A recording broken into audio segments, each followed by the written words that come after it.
My dad decided he wanted to treat us to Katz's Deli. Living in Pittsburgh, we were able to have a box from Katz's Deli shipped in. We got Katz's famous pastrami as well as some other Jewish deli classics. Katz's Delicatessen is a famous deli in New York's Lower East Side. Katz's is best known for their massive pastrami sandwiches, and it is by far one of the best sandwiches I have ever eaten. Katz's ships the pastrami already cured, seasoned, and smoked.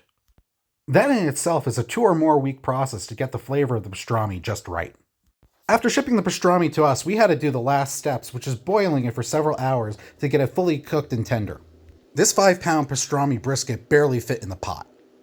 The first of the Jewish deli classics that we got were knishes. We ordered potato knishes and kasha knishes. A knish is basically stuffed dough that is either baked or fried.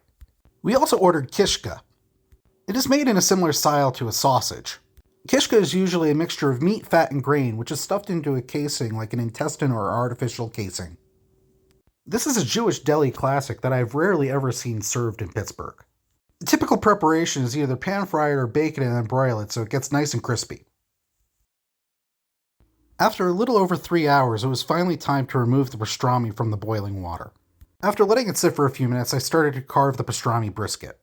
We ordered the larger pastrami, so I had to remove the flat from the point. I also decided that I wasn't really going to trim any of the fat off of the pastrami. I personally like the cuts of my meat a little bit fattier, and my family was just going to have to deal with that. Carving the pastrami, you have to go against the grain of the meat so you get nice slices. I took this opportunity to do a little taste test, and Katz's pastrami is just as good as I remember. The thick rub of spices that Katz's uses, along with the long smoking process, creates a very unique color and texture to the meat. One of the things I always loved about a Katz's Deli sandwich is the thick slices of pastrami. I'm trying my best to make 1/4-inch slices like they do there at the deli.